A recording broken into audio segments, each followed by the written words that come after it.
Welcome to the AACA Museum Incorporated here at 161 Museum Drive in Hershey, Pennsylvania. Hershey is known as the sweetest place on earth and of course is home to the Hershey Chocolate Company and the famous, world famous I should say, Hershey Kisses. But we're also home to the AACA Museum Incorporated, which has over 275 vehicles in its collection. This is Collection Chronicles, whereby we'll tell you something about the vehicles that are in our collection. Rather unusual, kind of a later car we have here today, but this is a 1993 Cadillac Allante. These were very interesting cars.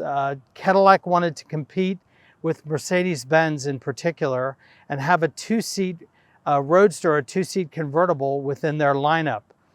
This was really built on a shortened Eldorado and Seville chassis, still having a front-wheel drive transverse mounted engine up front.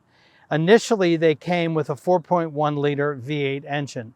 The engine, quite honestly, was a little bit underpowered. The 1993 was the final year for the Cadillac Allante, and Cadillac finally fixed the car's biggest deficiency, which was to delete the 4.1 liter overhead valve V8 and provide it with Cadillac's 32 valve Northstar V8. Suddenly the car was powered like its competitors. And unfortunately, in typical General Motors fashion, much like the Pontiac Fiero, they fixed the car for the final year it was available and the next year discontinued the Allante. In 1992, the 1993 Allante was chosen to be the pace car for the 76th Indianapolis 500 race, and racing legend Bobby Unser was the pace car driver and spokesman for Cadillac. 3 Allantes were modified to be the pace car, and 30 stock 1993 Allantes were painted with the Indy pace car insignia and sent to be used as pace car and festival cars for the event.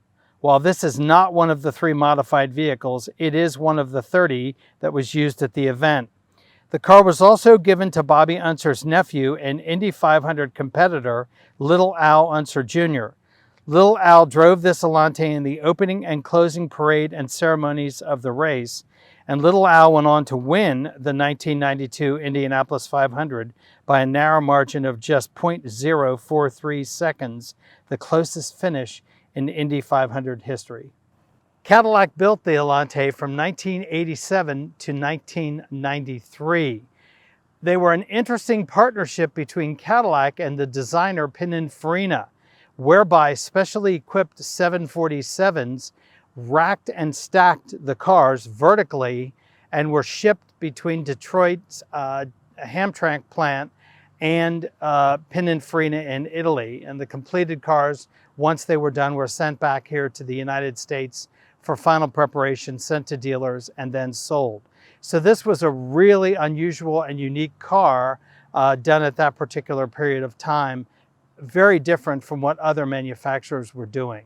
We're grateful to have one of these unusual and unique vehicles as part of our collection here at the AACA Museum in Hershey, Pennsylvania.